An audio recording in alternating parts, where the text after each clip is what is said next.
కొంచెం ఫాస్ట్ తీసుకువెళ్దాం. ఇంత దురదృష్టం ఇచ్చిన నాకు దేవుడు కొంచెం అదృష్టం కూడా ఇచ్చాడు.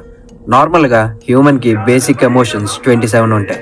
అందులో మెయిన్గా ఫీల్ అయ్యేది సంతోషం, బాధ, కోపం, ఆశ్చర్యం. కానీ ఇందులో నేను ఏ ఒక్క ఎమోషన్ని ఫీల్ అవ్వలేదు.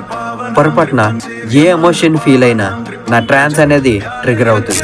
అది ట్రిగర్ అయితే నా బిహేవియర్ ఎలాగుంటుందో మీరే చూడండి.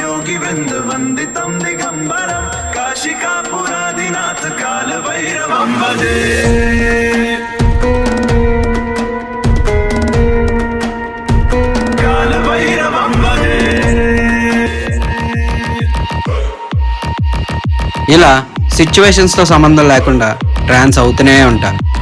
అది బాధ అయినా, ఆనందమైనా, ఇంకా వేరే ఏ ఎమోషన్ అయినా. నేను ఇంతలా ట్రాన్స్ అవుతున్నట్టు నాకు కూడా తెలియదు. కానీ నా ట్రాన్స్ మొత్తం ఒక్కసారిగా దిగిపోగానే నా చుట్టుపక్కల